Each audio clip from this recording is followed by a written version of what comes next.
नमस्कार दोस्तों, स्वागत है आपका हमारे चैनल वीके डिजिटल पर। मैं हूं कृष्णा और दोस्तों इस वीडियो में हम बात करने वाले हैं इस TP Link के CPE 510 और TP Link के ही CPE 210 के बारे में कि आखिरकार किस तरह का परफॉर्मेंस इसका रहने वाला है, किस लोगों को किन सिनेरियो में कौन सा लेना चाहिए। TP Link CPE 210 मॉडल लेना चाहिए या फिर TP Link CPE 510 लेना चाहिए। थोड़ा बहुत बात करेंगे कि आखिरकार ये किस तरह से काम करता है, क्यों काम होता है उसके बारे में भी, बट मोस्टली फोकस रखेंगे कि इस दोनों में से कौन सा आपके लिए बेहतर होने वाला है आपके ज़रूरत के हिसाब से। दोस्तों सबसे पहले अगर हम बात करते हैं TP Link के इस CPE 510 के बारे में, किस तरह के सिनेरियो में ये बेहतर होने वाला है, किस रीजन में ये काफ़ी बढ़िया परफॉर्म करेगा और किस समय आपको किस सिनेरियो में लेना चाहिए आपके लिए TP Link का ये CPE 210। दोस्तों ये 510 जो कि 5 गीगाहर्ट्ज के साथ चलता है, तो इसमें आपको बेनिफिट ये मिलने वाला रहता है कि जब भी सिग्नल जो पकड़ेगा, जितना भी दूर अगर सिग्नल जाता है, यानी कि बराबर अगर कनेक्ट हो चुका है, कनेक्शन अगर एस्टेब्लिश हो चुका है दोनों में, तो फिर स्पीड आपको काफ़ी बढ़िया मिलने वाला है। स्पीड में कंप्रोमाइज़ नहीं मिलेगा। इवन आपके पास अगर सिग्नल थोड़ा बहुत कम भी रहने वाला है तब भी आपको मिलने वाला है।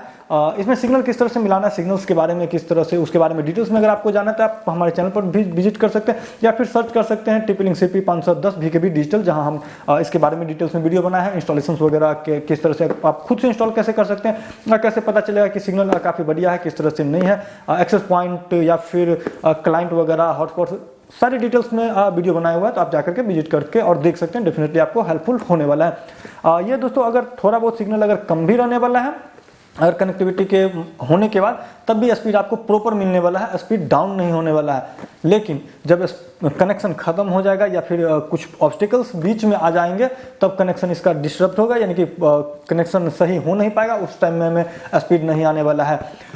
तो स्पीड के लिए काफ़ी बेहतर है, लेकिन बीच में दोनों पॉइंट के बीच में, यानी कि जहां आपका क्लाइंट हो और एक्सेस पॉइंट जहां लगा, उस बीच में कुछ भी नहीं होता हो, मेजर इस तरह का ऑब्स्टिकल्स क्या लगभग नहीं ही आना चाहिए, क्योंकि ज़्यादा कुछ भी अगर आता है अगर इस तरह का, तो फिर ये काम सही से नहीं कर पाएगा उस केस में। तो बीच में अगर कंप्लीटली खाली है तो काम कर जाएगा। कंपनी इसका जो रेंज क्लेम करती है, जो कहती है, वो अपने टेस्टिंग के हिसाब से वो करीब करीब 15 किलोमीटर है। 15 किलोमीटर इसलिए काम लगभग कर जाना चाहिए, करेगा, क्योंकि हमने लगभग 10 किलोमीटर तक काम किया, 10-12 किलोमीटर काम कर जाता है। बट जो सोचेगा कि उतना स्पीड बहुत ज़्यादा कनेक्टिविटी स्ट्रेंथ काफ़ी बढ़िया मिलने वाला, वो आपको नहीं मिलता है। तो उतना तक आपको बढ़िया है कि आप नहीं इस्तेमाल करिए।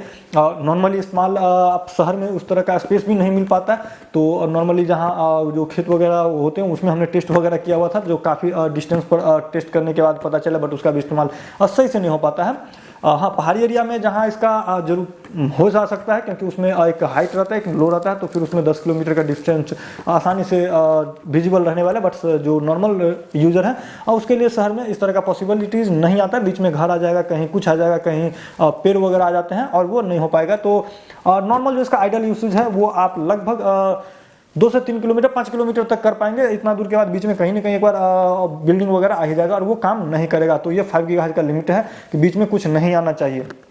कुछ न मतलब चलिए घर आ गया तो कॉमन सा है कि भाई घर आ गया तो दिख नहीं रहा, बट अगर आपके पास क्या कहते हैं पेड़ वगैरह भी आते हैं, अगर कुछ भी वृक्ष वगैरह भी आ जाते हैं, तब भी ये काम नहीं करेगा। इवन अगर यहाँ ये है और इस बीच में अगर मैं खड़ा हो जाऊँगा, तब भी ये काम नहीं करेगा। उस सिनेरियो में भी स्पीड कम जाएगा, बहुत ही जो सिग्नल इसका है वो खत्म हो जाता रहेगा। तो इस तरह का अगर सिनेरियो आ जाता है तो फिर आपको ये सही से काम नहीं करेगा। हाँ, पेड़ है, हवा वगैरह चलती है, विजिबिलिटी है, एक आध पेड़ है, अगर इधर उधर हिलते रहता है तब तो काम डेफिनेटली कर जाएगा।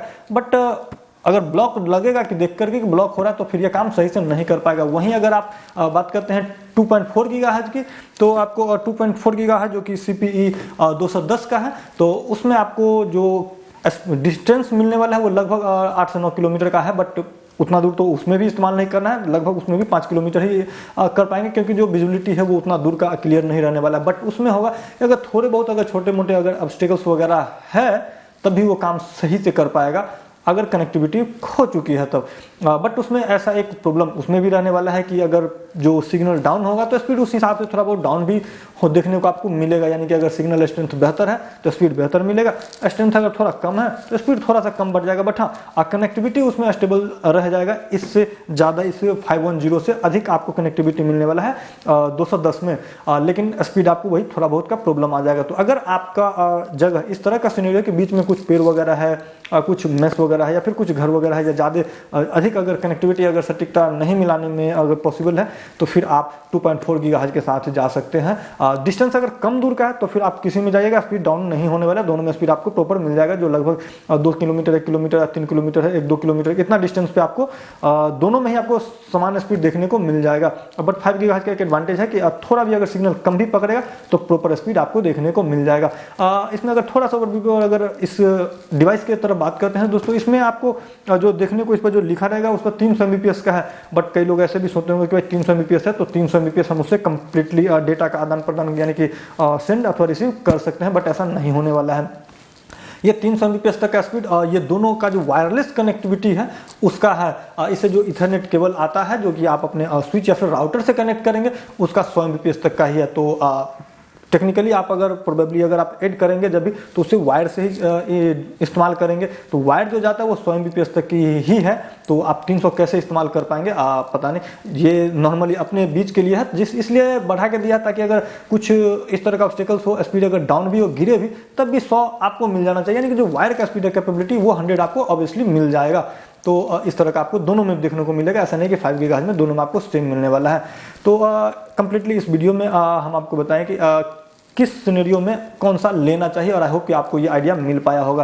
एक बार ओवरऑल कंप्लीटली इसको रैप अप करते हुए बता दें, जिस भी जगह पे थोड़ा बहुत अगर ऑब्स्टेकल्स वगैरह आ जाते हैं, जैसे पेड़ वगैरह हो, कुछ आयरन मेस वगैरह हो, छोटे मोटे घर वगैरह हो, या फिर मिलाने में थोड़ा प्रॉब्लम रहता हो कि सही से अगर कनेक्टिविटी कराने का कुछ भी अगर विजिबिलिटी कम हो जाता हो या नहीं लगभग हो, तो उस सिनेरियो में आप 2.4 गीगाहर्ट्ज के साथ जा सकते हैं।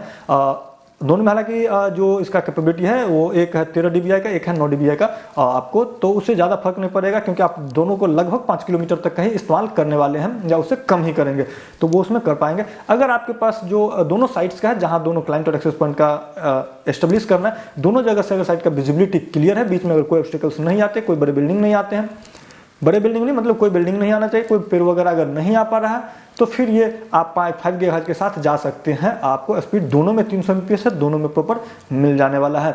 आई होप दोस्तों कि इस वीडियो के देखने के बाद आपको ये आइडिया मिल पाया होगा कि आपको किसके साथ जाना चाहिए, 2.4 गीगाहर्ट्ज या फिर 5 गीगाहर्ट्ज के साथ जाना चाहिए, और दोनों लगाने के बाद जो कंपनी क्लेम करती है क्या उतना तक आप इस्तेमाल कर पाते हैं या नहीं। तो इसका जवाब सिंपल से है, फिर से इसे बता दें जैसा कि पहले भी बताएं, मोस्टली आप इसे 4 से 5 किलोमीटर तक ही लिमिट रखिए, उसमें काफ़ी बढ़िया काम करने वाला है। आई होप कि आपको ये सारे जवाब मिल गए होंगे, बट फिर भी आपका कोई क्वेश्चन रह जाता हो नीचे कमेंट करके जरूर पूछ सकते हैं। साथ ही साथ चैनल पर नए हैं, चैनल को सब्सक्राइब नहीं किया तो चैनल को सब्सक्राइब जरूर कर लीजिएगा।